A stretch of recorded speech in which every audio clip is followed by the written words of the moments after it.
We have a right to be free, to be liberated. But to do that, it requires a study. It requires of learning what you don't know to be the better person that you can become. But we have to remove these boxes, these barriers. The guy that went to prison. Not everybody has to go to prison to be who I am. Not everybody has to go to Harvard to be who I am or be Malcolm, whatever, right? There's different paths, there's different routes. But here's the fundamental thing that is a common denominator, that we all face some form of oppression, right? But when we're vulnerable enough with each other, we can create, n- we can go through a collective healing process.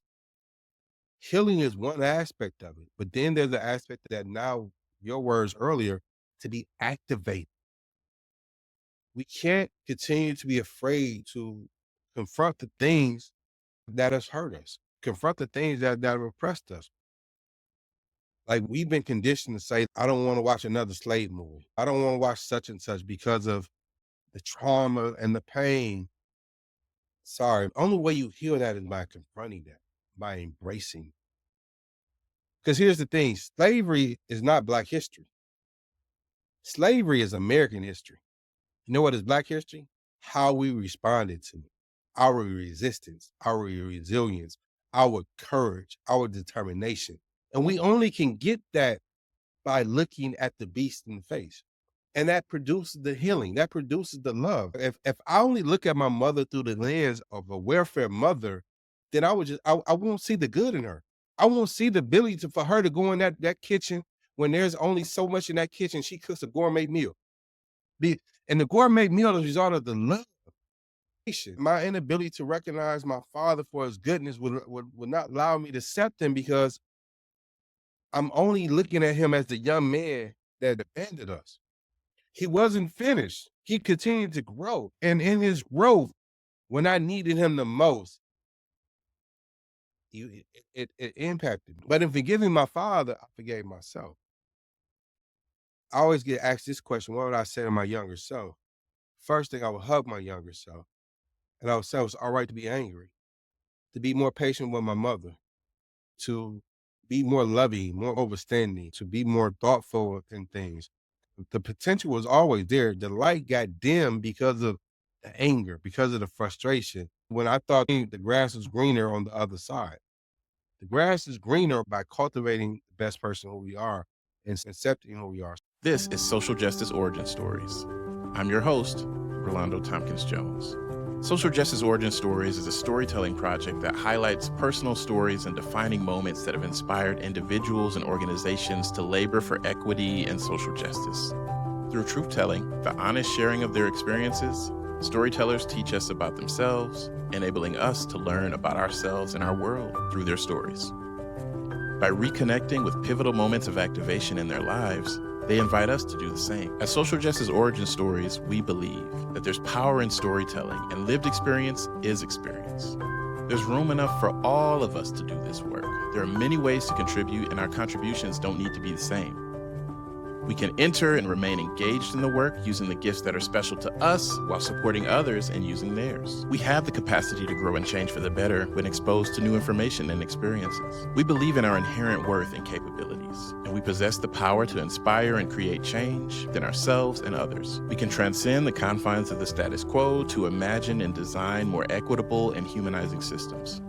Today we have with us Dr. Yusef Bunchy Shakur, who is sharing a story of redemption and transformation. Thank you for having me. My name is Dr. Yusef Bunchy Shakur. I'm the son of Ava Joe. I'm native of Black Detroit.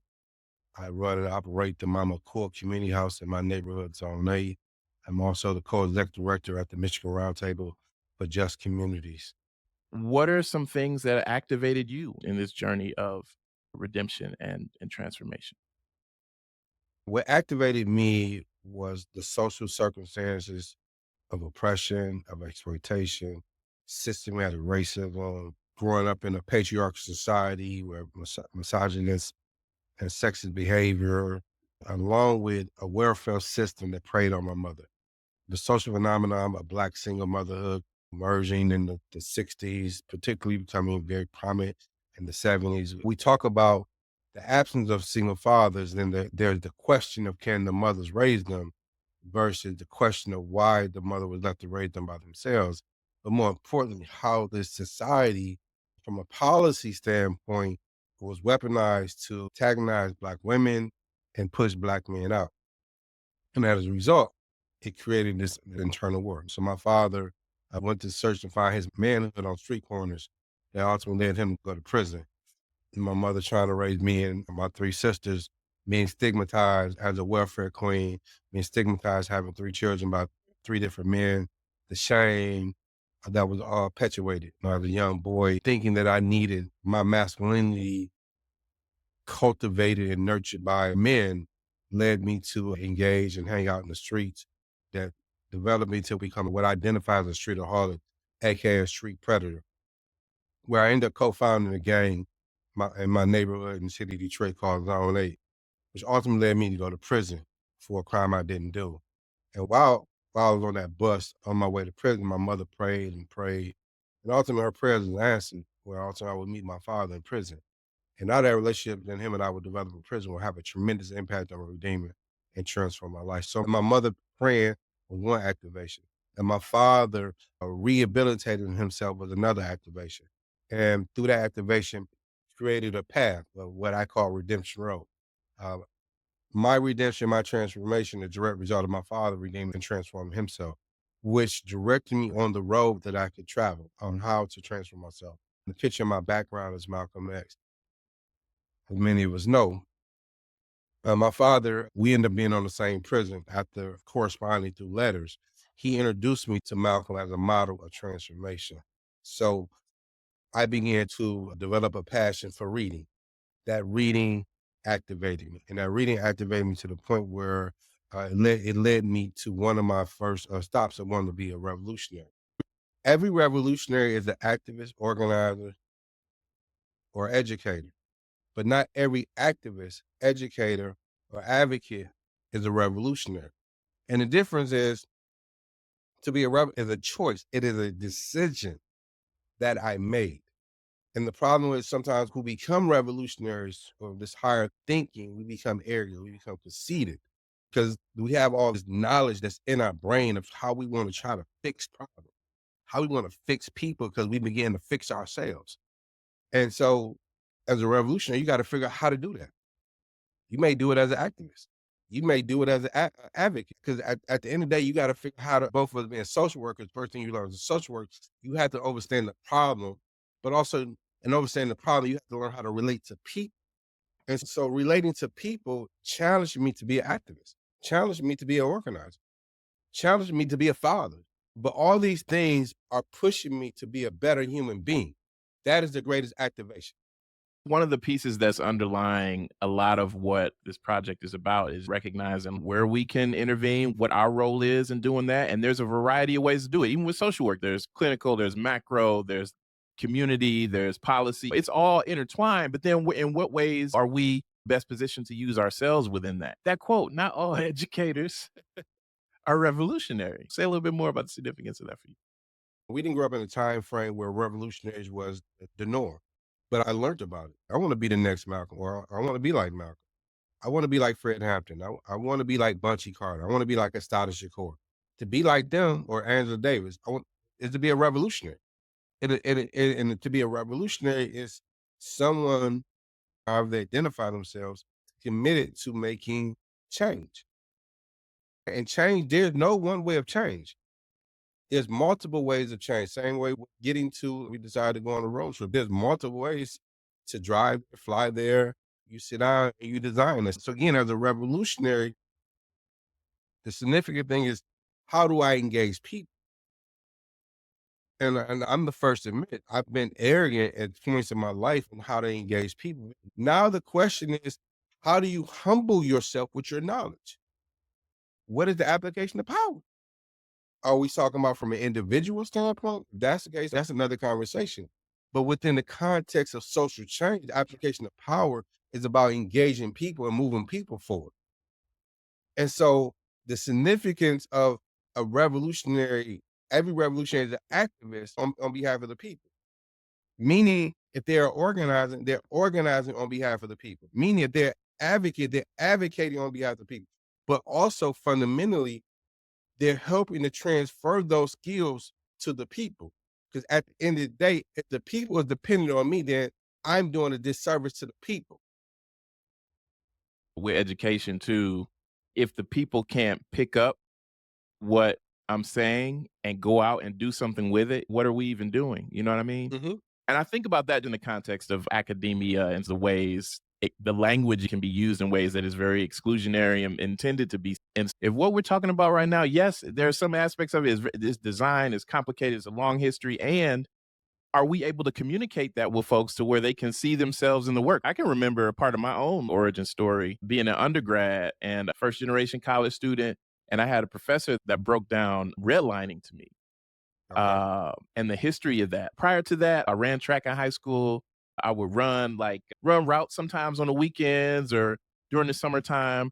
And the further I would run away from my house practicing, I would notice the landscape change. I saw the houses started to look different, the resources looked different, but there was something for me about running away from where I grew up, and because I didn't live there, I had to turn back and go back home and see the landscape change again. I also started to notice how racialized that was, and I started to have questions like, "What's going on here?" And I'm fortunate to have some folks in my life who broke that down in a way that's yes, like you're not losing your mind by recognizing these differences, and it's also rooted in history and policy and explained it in a way that I was able to pick it up and use it and do something with it. What are we doing if the people can't use what we're talking about? What are we doing if we're not explaining things in a way that invites them in? No. You talked about the ways knowledge can make us arrogant, right? And you've experienced that arrogance. I've also heard you talk about meeting people where they are. What are some experiences or things that you've encountered that helped you to realize, oh, wait a minute, I am being arrogant here. There's more for me to learn. There are sometimes some aspects of our development where we stay in that place where I know Right. what I know and that's it. Like I said earlier, like being the best revolutionary I can be is by being the best human being I can be. By being the best human being I can be is by learning for human beings. I have a PhD, and some people will say, okay, if to achieve that, then that means you've learned a lot at the highest level, and that's not true. The highest level I learned from my mother, who didn't have a high school diploma. The highest level I've ever learned was hanging with my homeboy who was a heroin addict. The highest level I ever learned was with a woman who used to be a prostitute. Learning and living there, being invited to their experience and them telling me and who they are and what they've been through and being open enough to accepting them for who they are. Not because my mother doesn't have a high school diploma, she can't teach me. Her life experience is more richer than someone with a PhD. My homeboy who was a drug addict, a lady that was the prostitute. Again, not allowing these stigmas to prevent me from being able to absorb, and there's many others as well. And all those things has propelled me and put me in a position where again I'm in these programs and I can ask the right questions because I need to see my homeboy lived experience in his literature. I need to see my mother's lived experience. I need to see my homegirl because the reality of trying to make change is about these people. And these people have made change without you coming in and talking to them. And now my ministry and my engagement is better prepared because of them blessing me with their lived experience and the jewels and the wisdom because they didn't have to share it with me. But it made me a better human being. So fundamentally, it's if you not everybody have that. Having the book knowledge, but also having the street knowledge. And that's what made the man behind me so powerful. That's what makes me so powerful in the sense of being armed with those and understanding. Because at the end of the day, I am Dr. Yusef Bunchy Shakur, but I come from a zone 8, my neighborhood. That is which has shaped me, will always shape me. I am the dream of the prisoner, of the one that's still incarcerated because this society said I would be nothing more than a menace. If we went off the measurement of what the society had said of me. If we went off of what society has said we are and the definitions, we would not be very far. But let's talk about that though. The messages, the ways that we're socialized to hear about ourselves. What are your thoughts or experiences, or what role has internalized oppression played in your experiences, either personally or working with others? sometimes every day in and out, hearing lots of anti-Black messages, and not just hearing those messages, but seeing them reinforced in policy and education and healthcare and a variety of other ways. And sometimes without intervention, without folks to push back against that, without those counter narratives, sometimes folks can internalize those things. Oh, absolutely. There's a quote that Malcolm X once said that the greatest crime that America has ever committed against Black people, which was to teach us to hate ourselves. And in that quote of laying the groundwork of self-hatred, we know now that self-hatred has evolved into this anti-Black narrative, as you pointed out. And it's different. It shows up differently, right? But here's the thing, it's so suffocating. It is so suffocating. And when you're trained to believe the worst of yourself, you become your own worst enemy. And going back to me becoming my own worst enemy, that's what transformed me into this streetaholic, the street predator. My mother and my sisters, who I professed was my greatest love, and that I would die for them. I would protect them. And because in reality, as a streetaholic, internalizing this internal oppression brought danger to my mother's house, brought danger to my sisters, brought danger to my mother because of how I behave, but I didn't have the mental capacity to deconstruct myself. And it just continues to grow, especially like when just focusing on academia and how we're pressed universally, but we're also repressed uniquely too because of our identities. For myself, again, as men, we're quick to be labeled as angry. You know, we can't afford to express our emotion.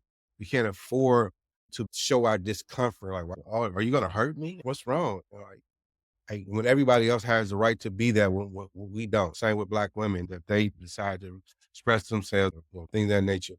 In my dissertation, I came across Patricia Hill Collins, Yes.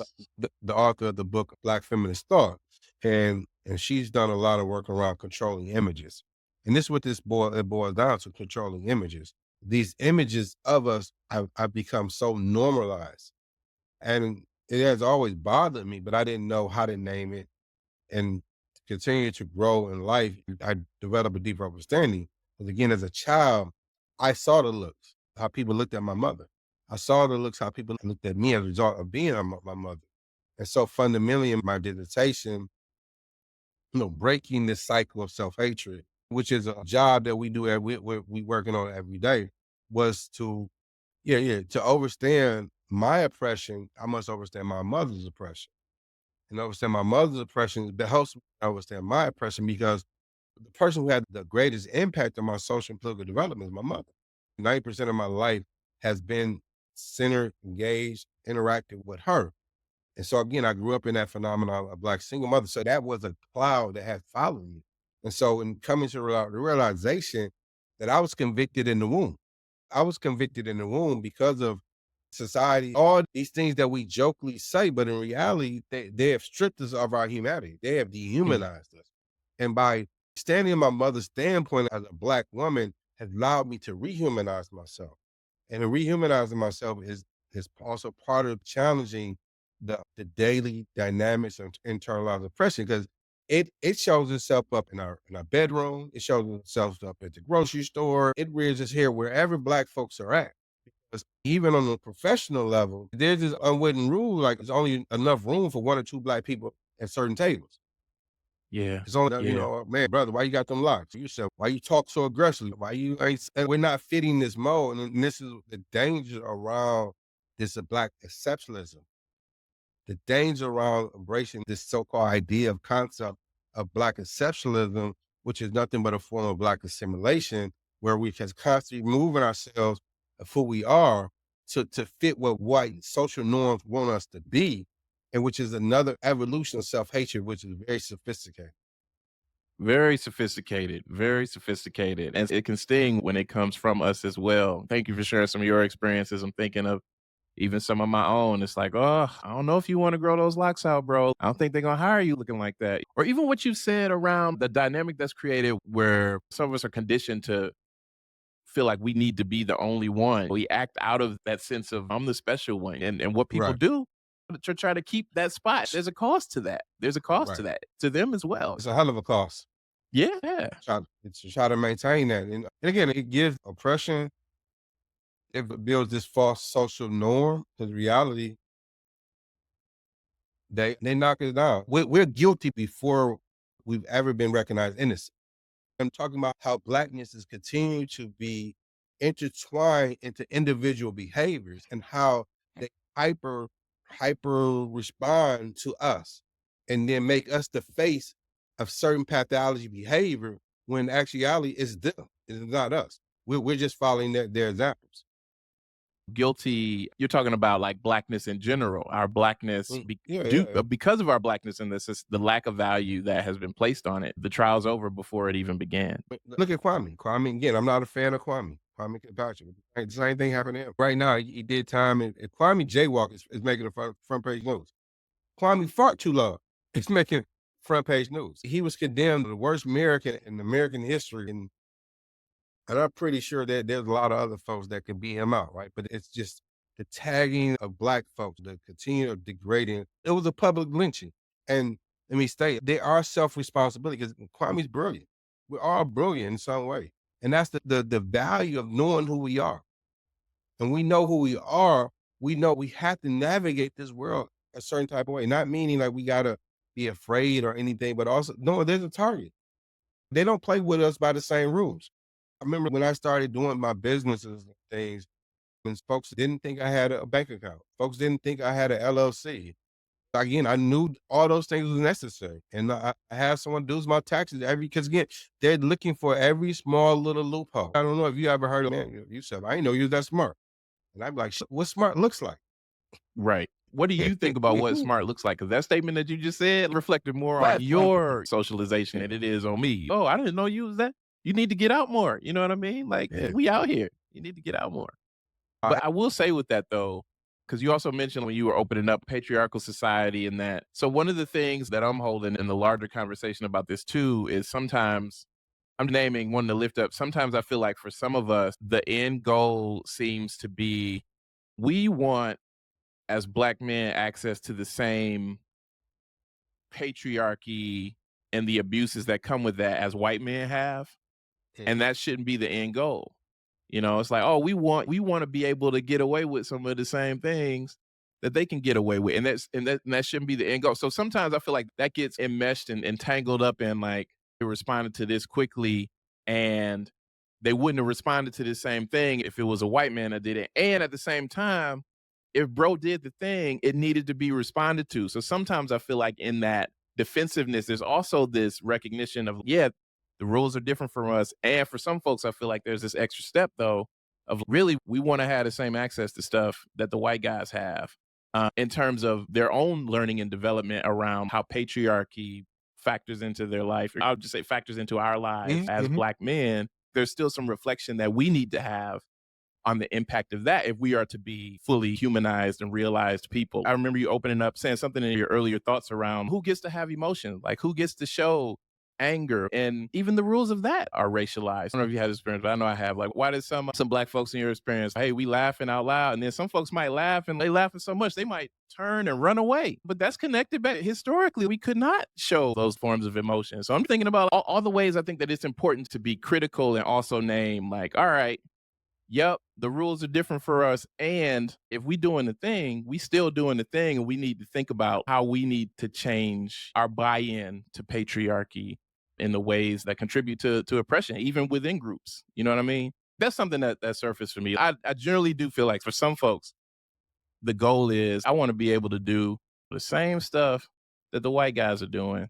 Some folks do come at it from this point of, oh, look at how that's being responded to. Oh, you jumped on that real quick. It's ingest. The rules are different. And let's talk about how the rules are different. But I'm naming for some folks too, there's this, I feel like I should have the same stuff as them. No, that's a great point. I'm glad you brought that up because again, the conversation is not one sided. It's very nuanced and it's two sided, and two things can be true at the same time. At the same And time, yeah. and and I think that part is true as well. But for the sake of this conversation, for Black men, because again, in a society, the nature of patriarchy, right? In America, just America, because I only been to Ghana once, but I ain't been there enough to. I have a world Okay. experience. Historically, white men have always set the standard, the social norm. Even the way we've embraced like being the man of the house. It's some white man type of shit. And how society has fed us. It's so interesting when dating or marriage comes up. It's about, I don't, can you take care of the woman? And it's really predicated on capitalism. How much money you got is determining your manhood, determining your Mm-hmm. self-worth. But also, who's the wealthiest person in this country? A white man. Whether consciously or subconsciously, I got to be like this. I got to embrace this. I want to be like him. And then the other part that you said that I try my damnedest not to say no more. Like if that was a white guy, because me personally, I think that further reinforces negative stereotypes, it further legitimize white people over us. Mm-hmm. Because the domino is, okay, we know what they do to us, and then they get off free. Then we just say, yeah, we reaffirm this shit because it's okay. It's not okay. Even though they might not happen to them, we gotta still say it's not okay. It's not And okay. how do we have conversation around patriarchy? There's characteristics of patriarchy that perpetuates dynamics where being aggressive, being dominant, but also I think it's tied to white patriarchy has set the standard. It sets the fucking table. And so as a result, we see the world through white patriarchy lens without realizing we see the world through white patriarchy lens. So that's like a double negative. We are Yep. already who we are, but then you set a social reality that excludes you because, like, to your point, we want to be like that. We want the benefits that they have. And as a man, I'm a man like he a man. Like, why I can't have it? And then you say, to be a man, I can be able to take care of everything. Like being a man is so overrated because I don't want all that responsibility. I want to share responsibility. You know what else? Adhering so closely to those rules and those standards, it puts us in a prison as well. Yeah, It's it like, does. It does. I'm trying to remember the person that says it. Also in Detroit, I feel so also in Detroit, maybe you might know him, runs a martial arts center, works with young boys, teaches lessons around Uh, like unpacking manhood, masculinity. Famous you person talking about too. Jay? I Yeah, yeah, know him. I think so. Yeah, but Is there it? was something that he said about like box of crayons. It's like a whole bunch of different colors in there, but we give our men and boys, you only have access to one or two of them. You can only Absolutely. express emotion through anger or something else. But like you were saying, what about the times when it's like people feeling weird because you expressing yourself for being vulnerable and the way that's police. So there's a lot of ways that we can get some of that humanity back, I think, by just realizing, hey, we got the capacity to express a lot of things. I think about the story of like John Henry, like outworking himself and just the ways that can be reduced to what we can do or what we can produce. And like you said, it's tied into capitalism. Yeah. So those narratives and are out there in terms of your journey of redemption and transformation. You talked about being in prison, you talked about being in a neighborhood. And what are some of the things, experiences, the people that moved you from where you were at that point to where you are now? What were some experiences that supported you in realizing something is off or this isn't right or I need to change in some ways? I think fundamentally, if I base my life upon statistic, was where statistics says you go to prison and your success rate of coming back to your neighborhood is slim enough. You're probably either going to get killed. You're probably either going to fall victim back to criminal behavior, blah, blah, blah. And so now recidivism is all it's going again. For me, is my mother, and then second, my community, like embracing me again, coming home. When I go to prison, I'm Joseph Lee Ruffin. I'm JoJo, Zone 8. When I come home, I'm Yusef Bunchy Shakur. And them allow me the grace and the space to learn that. I didn't know who that was. And I'm being and this is my first time ever when I'm thinking back. I stood in that wholeheartedly. I embraced that. And so you going off to college or we go off to college. Now you come back graduated. Now you in your community, you in your neighbor, you with your That's family. right. Now you gotta get the application of that. Like again, that's what prison was. Prison was my college. I developed myself, I transformed myself, but now I'm back because again, what we underestimate is environment. I conquered that environment. I transformed myself in an environment. Now I'm back in an environment that conquered me. I'm back in an environment that defeated me, that kicked my ass. And So I didn't necessarily know how to present myself. So some people I was Yusef, some people I was Joseph. I was all over the place. Not in a bad way. But now today I am Yusef. But I had to continue to grow, evolve, transform, learn. Look, again, what I talked about earlier, being arrogant. So as opportunities are opening up for me as a result of me writing my book, me being an organizer, I'm principally talking in a way that my community see themselves in me, not talking in a way that I'm above my community, as if I'm the savior of my community. I am saved as a result of my mother's love. I'm saved as a result of my community embracing me. I'm saved today as a result of continuing to want to deconstruct the patriarchy aspect of me. There's tendency in me that patriarchy could lead to where I've been misogynistic. I've been a sexist in my life. And in recognizing the harm, oppression that I've caused women. And also patriarchy is aggressive been towards men.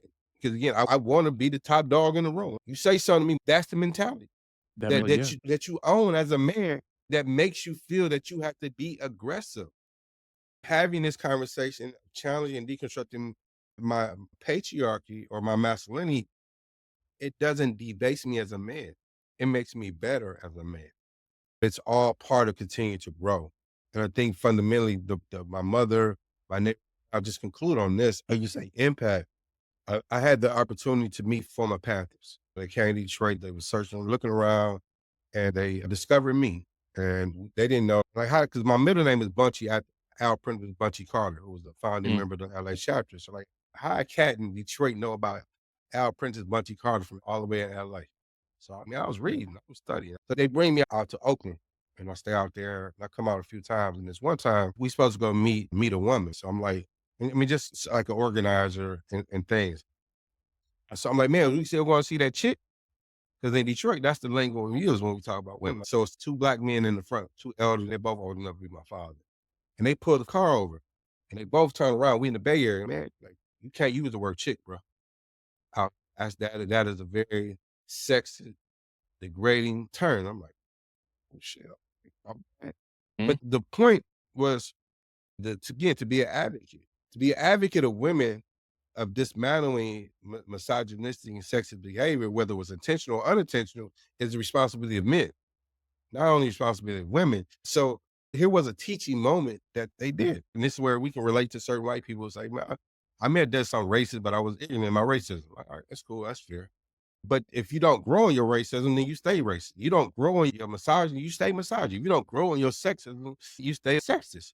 And my greatest teachers and examples of wanting to deconstruct my patriarchy and my masculinity and being the best human being I can as a man. And because again, my mother raised me to be a man's man, and I'm going to be a man's man. But I don't need to be a man's man where I'm beating my chest, where I'm Mhm. trying to dominate, again, doing my part, not traditional roles of, hey, taking out the trash, opening up the door. But hey, I know how to cook. I cook today. I know how to wash dishes. I wash it. I know how to Sharing the write. load. You know what I'm saying? I'll take the notes. You know what I mean? Yep. Those are Sharing conscious sharing the things. load. When I'm in a room, I know I could take up a lot of space. I need to step back, let other people talk. I'm very passionate. I'm very confident in who I am, but also making sure my confidence and my passion is not taking someone else's passion. It's not putting out someone else's fire.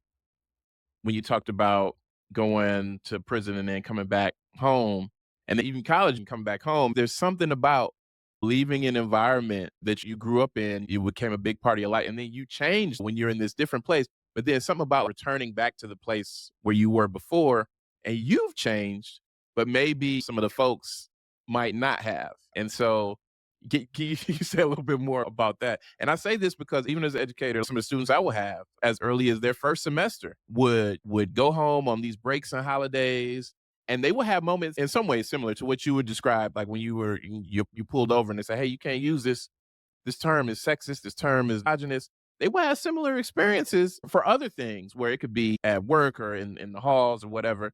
And they will have experiences of people pulling them to decide and different things and them learning and growing. But then they come back home, holidays, and sometimes they got to hear from the same people. It might be parental dynamics, family dynamics. Some folks might have been raised to be seen and not heard. So challenging the Right. family is difficult for some folks. So Just that dynamic of leaving a place. You've changed, then you return back to the place where you were. And hey, some of y'all might still be the same. It's an interesting dynamic. It's positive, it's negative, it's indifferent.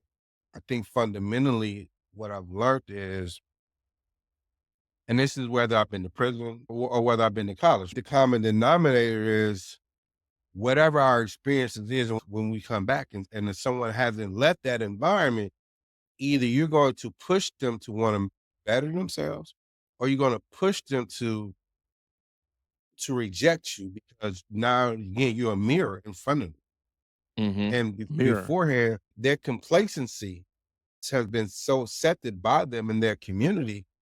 Now here's such and such, and the talk or the conversation. Like I remember, like one of my homeboys, man, he think he's smart. He went to college and school, I mean, in prison.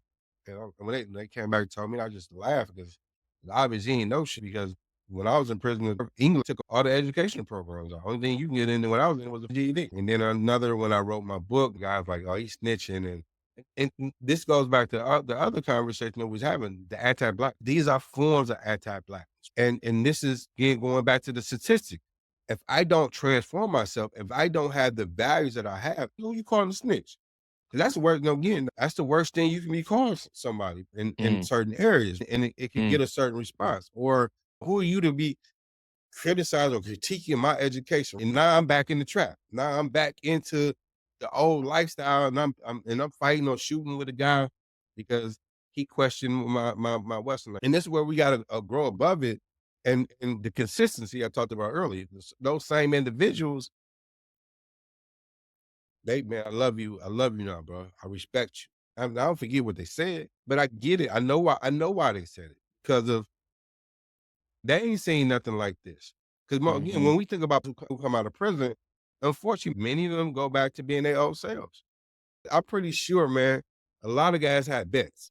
How long before he back the game bang? How long before he go pick up a pistol and shoot somebody? How long before he do such and such? That, and it's a terrible thing to joke about and think about, but this is how low we think of ourselves. It's how low we think of each other as a result of us embracing, internalizing anti-Blackness. And it's become such a thing that is a way of life, particularly, it's a way of life in Black life in general, but particular in what we call the hoods, particular with what is aka the ghettos, because it shows itself up in every way, because it's also how we actualize how to survive by putting each other down. Because to set the anti-Black world, it's easy for me to rob you. To set the anti-Black world, it's easy for me to sell you drugs. It's easy because I hate you because I hate myself. Mm, And this is where you're part of healing ourselves. As the phrase say, hurt people, but heal people. And heal people, help people. But I gotta love myself. And loving myself, I have to know who I am. And knowing who I am, it means I have to unlearn what I know to learn what I don't know. what helps you get free? You talked about anti-Blackness and combating that and resisting that. It's a daily practice. It's coming at us from all angles. And as you said, we're socialized, we're taught in many ways to hate ourselves. And that's one of the questions that's underlying this when I'm talking with folks and asking them about their journeys of not only understanding their privilege, but resisting their oppression. So, like a quick example that I'll use often is Thurgood Marshall was on the Supreme Court and spent his life on the Supreme Court in a particular way. Thomas is also on the Supreme Court now and is spending his time in a particular way. And the results of their actions are producing different results, particularly in the lives of Black people, but impacting many people, right? And so Mhm. that kind of socialization that we get, the ways that we're taught to hate ourselves and how some of us make our way through and come out with what you said, heal people, help people. What are some things in your life or like just some ways that you work towards liberation for yourself in that realm and combating anti-Blackness? What helps keep you free? I also appreciated how you talked about sometimes people still say things like the internalized misogyny and that position of we have to defend ourselves. What I got from it is, and if I'm not careful, I'll be right back to where I used to be using the same thing. But you're being very intentional and you're choosing other ways to address those things when they come up. So talking about our oppression, but then also from the perspective of male privilege and patriarchy, what are some things that help you catch yourself in those critical moments? Because it could go either way. Like you said, if I'm not careful, I'll be right back. I've learned at this stage of my life that liberation comes out of vulnerability. Liberation comes out of vulnerability. The more I accept my vulnerability, the more free I am, the more human I can become. Vulnerability is something that is, in a lot of ways, particularly with men, it has a negative connotation because men in a patriarchal society such as America, we're taught and conditioned to be strong. We're conducted to be weak is a negative. And so as a result, we have to exercise our masculinity in certain ways. We have to be dominant. We don't allow ourselves to grieve because that's not what a man does. A man doesn't supposed to cry. A boy, if you cry, you get condemned. And crying is good. Crying is healthy. It's natural. It's, and then I remember growing up, like I had anger issues as a child, and I was always taught because of my anger issues, I was bad. Or when I got angry, but no one had helped me realize like being angry wasn't bad. It was how I acted out my anger was bad. As connecting back to my vulnerability is accepting my limitations. I think I'm a great human being. I think I've done a lot of great shit, but also I've made a lot of mistakes. But also I know I can't do it without other people. And in this world, because of the prestige that I've been able to garner, I've got more credit than I deserve. And other times I've got no credit that I should have deserved. That's the nature of the society that we live in. At this stage, I just want to be appreciated. If I can be appreciated, then I'm good. But I had to accept the fact that within myself, if I die tomorrow, God forbid it doesn't happen, I've done my best. I've given my best. I've done something that most said I couldn't do. I went back to my neighborhood. I've made an impact. I made a difference. I've changed some lives. I've created a new pathway of how a guy that was part of one pathway who made a 180. Now I'm helping other people realize their first chance where they don't have to go through what I go through. The vulnerability is to be able to deconstruct myself and also being able to say, again, I don't know everything. I, there's a lot of great things that can be said about me. There's a lot of criticism about me, right? But either side, sometimes people miss it that I'm always trying to get better. Transformation is not a one-stop thing. I'm always, until the day I die, I'm going to continue to transform myself. Person I am today won't be the person I am tomorrow. In relationship to patriarchy and masculinity, whatever I decide to do in life, I'm serious about it. I've never been a half step type. My mother wasn't that way. She didn't raise me to be that way. I hate oppression. I'm against all forms of oppression. So once I had the knowledge of sexism, once I have the knowledge of misogyny, I'm against it. And I'm man enough to say, like, all men are sexist. All men are misogynistic, Mm-hmm. consciously or subconsciously. Right? Mm-hmm. And that's not an indictment on men. It's an indictment on the society. It's an indictment on patriarchy. And as a result, again, I know firsthand. I thought I was God gift to women. I thought they was because again, that's not how I was born. But I thought we was conditioned. Like you supposed to serve my mother. No, that's because I'm a man. And working on Those were the myself. messages. That's the way, Absolutely. we socialize. Yeah. But to be the best man I can be is to just be a regular. Like I have a saying, I don't want to be a typical man. I just want to be the best man I can be. Being a typical man is doing misogynistic shit, is doing sexist shit. And not, let me be clear, by me, the position I'm saying doesn't mean I still don't do misogynistic shit. Doesn't mean I still don't Right. do sexist shit. I'm not saying Right. that at all. But I'm saying I function in a consciousness that when my day is over with, I sit at my table, my desk, and I evaluate myself. I take myself through a Black feminist lens to analyze myself. I take myself through a revolutionary lens to analyze myself. Because those are some of the beliefs and the principles that I hold on to demand of me to be a better human being. Are there particular books or resources that contributed to your development or your journey? I know you got the picture of Malcolm in the background there. Sure, the autobiography. I know you Mm. mentioned Patricia Hill Collins, Black Feminist Thought. Resources that you might recommend to folks who are listening to this, like y'all need to check this out. Again, the books that you named, Black Feminist Thought, Patricia Hill Collins also encourage people to dig deeper into a concept called African womanism. Other books, George Jackson, Soledad Brother, George Jackson, Blood in My Eye, Autobiography of Malcolm X, Miseducation of Negro by Yep. Dr. Carter G. Woodson, Russia to the Earth by Franz Fanon. There's a book called The War Before by Safir Bakari. She was a member of the Black Panther Party. See the Time. Destruction of a Black Civilization by Sharon Williams. Oh, it's another one right here. You were Yeah. naming? Oh, this And, Ain't I a Woman? yeah. Ain't I a Woman, Black Women and Feminism by Bell Hooks. There's tons of other books, but those are some of the ones like autobiography of Frederick Douglass, autobiography of Booker T. Washington, studying the lives of Ella Baker, of Fannie Lou Hamer, W. B. Wells. So I say a statement and then you just finish it with whatever comes to mind. Liberation means Self, community, and the nation. true social justice is possible when When we transform ourselves and commit ourselves to the principles of social justice to eradicate all forms of oppression. my approach to social justice is shaped by A Black liberation ideology that is also influenced by revolutionary nationalism and Black feminism. you've named some folks, including your mother. They're folks who have had a big influence in your life. Share a little bit about the impact. Yeah, I mean, I would just name, my mother and my father. My mother is my hero. My father is my mentor. Watching my mother survive, what she had to survive, taught me how to survive in the streets. What my father endured in prison, who I met in prison, allowed me to endure.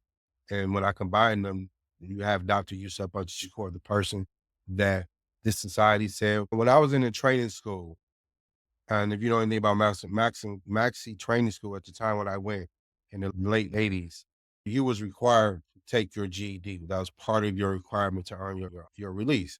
I checked in on my reading level was like a third grade reading level. My math was at a fourth grade. I mean, I'm 19 or like 18. Yeah, I'm 17, 18. And my white teacher told me, because of those scores, you don't have to earn your GED. Because of those scores, you don't, not that we're going to help you improve those scores, not that you have the potential, whatever happened in your life. And here I am. If I stayed on her trajectory, my life would have been different. And this is what the society has always done, has given up on Black people. And my mother never gave up on me. When the opportunity for my father to instill the confidence in me to match the spirit that my mother had poured in me, this is what you get. To what degree has intergenerational relationships and communication played a role in your journey and how you show up now? It's been crucial, man. I mean, I talked about former Panthers who are a lot older than me. They embraced me. The Mama Core Community House is named after Mama Core, who's still alive. General Baker, I had the opportunity to meet. He was a member of the League of Black Revolutionary Workers.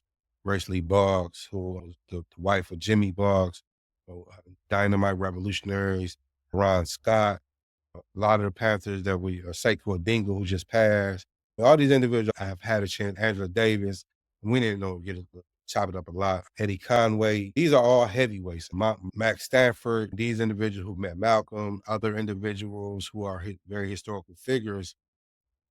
And they telling me, like, man, because of my work ethic, because of my commitment, like they pouring into me. They pushing me, they being critical of me, they challenging me. And that's intergenerational. And I'm just trying to pass it forward. I'm trying to do the same thing. When I went to St. Louis, when the Ferguson uprising, I had never been part of nothing like that in terms of a literal, just 67, this Detroit 67, this WAP 65. And I'm going in to learn. I'm much older than like the cats that's out there organizing. They're teenagers, they're young adults, and they embrace me because of my humility. Because I'm a revolutionary, but I got to be a listener.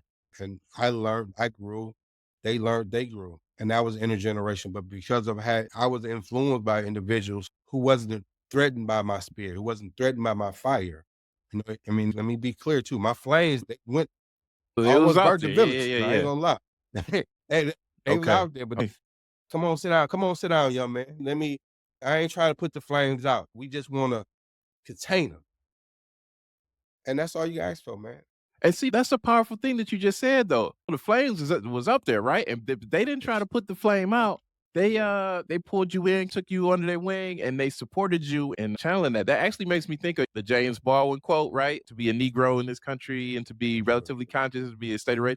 It's later on he said the challenge is to channel that rage in a way that it does not consume you, that it Okay. doesn't All consume right. you, but you're able to use, because it's not saying that we ain't angry. I tell you right now, I'm angry a lot, but it's not saying that we not angry and that goes away. But it's like, how are we using that? How are we using that in our work? What are we doing? And so how you describe how the folks, I love how you said that. They didn't try to put the flames out, because sometimes people do that. It's the ways in which you're responding to the anger without interrogating what even led to that. Why am I even angry? You just don't want it to be. But these Right. folks, it sounded like, hey, we're going to help you. We're going to support you in channeling that. It's good. You have a place here. And so I just think that was so powerful in how you just shared that. So thank you. Thank you. Thank you for sharing that piece. Speaking of intergenerational communications, for future generations who are listening to this or who may come across this years from now, and thinking about your journey of redemption, restoration, is there any wisdom that you'd like to pass on to them? What would you like them to know? What I would say is I agree with that statement that is often said that Black life is not a monolith. What I believe is a monolith is that we're oppressed. We're oppressed by a white hegemony system, racial capitalism, global imperialism, sexism, and misogynistic dynamics, right? And we have a right to fight against that. We have a right to overthrow that. We have a right to be free, to be liberated. But to do that, it requires a study. It requires of learning what you don't know to be the better person that you can become. But we have to remove these boxes, these barriers. The guy that went to prison. Not everybody has to go to prison to be who I am. Not everybody has to go to Harvard to be who I am or be Malcolm, whatever, right? There's different paths, there's different routes. But here's the fundamental thing that is a common denominator, that we all face some form of oppression. Right, but when we're vulnerable enough with each other, this is what I expressed on my block. This is what I expressed in my school dorm. This is what I expressed at the salon. Then we can create, n- we can go through a collective healing process. Healing is one aspect of it, but then there's the aspect that now, your words earlier, to be activated. We can't continue to be afraid to confront the things that has hurt us, confront the things that have oppressed us. Like, we've been conditioned to say, I don't want to watch another slave movie. I don't want to watch such and such because of the trauma and the pain. Sorry. Only way you heal that is by confronting that, by embracing. Because here's the thing, slavery is not Black history. Slavery is American history. You know what is Black history? How we responded to it, our resistance, our resilience, our courage, our determination. And we only can get that by looking at the beast in the face. And that produces the healing, that produces the love. If I only look at my mother through the lens of a welfare mother, then I won't see the good in her. I won't see the ability for her to go in that kitchen when there's only so much in that kitchen. She cooks a gourmet meal. And the gourmet meal is a result of the love. My inability to recognize my father for his goodness would not allow me to accept him, because I'm only looking at him as the young man that abandoned us.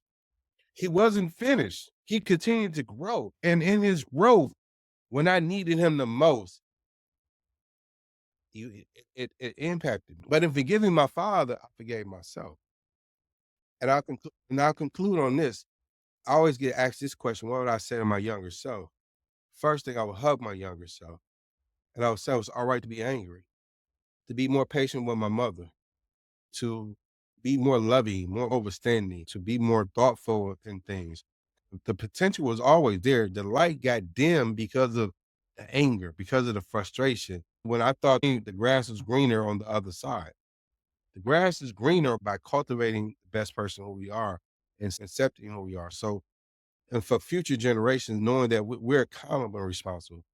When I read the book called Black Women in White America, I cried myself to sleep at the reading, because I realized if I had died at the age of 19, my legacy would have been a gang member. And I had violated all that it meant to be Black in America. And that is a responsibility. That is a choice that we all should make. but that you only can make that choice with the right information. And I would say, don't let them kill the Malcolm in you. Don't let them kill the Estada in you. Don't let them kill Ida B. Wells in you. Don't let them kill the Booker T. Washington, the Marcus Garvey. And we can't continue to divide ourselves. We're going to have differences, but all contradictions are not antagonistic. All contradictions are not antagonistic. And with that, I'll say thank you. Thank you, thank you, thank you so much. Thank you so much, Dr. Shakur, for spending time with us here, for sharing about your journey, and also sharing some jewels for the next generation. Really appreciate you spending time with us here. So thank you so much. You're welcome, my brother, and thank you, man. And it was an honor and pleasure. I think the show is amazing. I think the concept is dope. It's necessary. It's just an honor to be a part of this catalog that's going to be shared with the world. Thank you. Thank you for listening. If you enjoyed this episode, please leave a review on Apple Podcasts and subscribe to Social Justice Origin Stories there or wherever you get your podcasts. You can also watch video episodes on YouTube at Social Justice Origin Stories, and I'd really appreciate it if you subscribe there as well. Video episodes are also available on the project website, socialjusticeoriginstories.com. Follow the project on Instagram at Social Justice Origin Stories. I'd love to hear about how you're engaging with the stories. Share your thoughts at socialjusticeoriginstories.com/contact or by emailing stories@socialjusticeoriginstories.com. To support the work of Social Justice Origin Stories, consider becoming a monthly patron. Your contributions will help keep this research going and support its mission. Visit patreon.com/socialjusticeoriginstories to learn more and make a contribution. Again, that's patreon.com/Social Justice Origin Stories. You can start or stop anytime. Social Justice Origin Stories is edited, hosted, and produced by me, Rolando Tompkins Jones. Many thanks to our storyteller this week and the many storytellers who have contributed to this project. And thank you for joining me this week. Take care.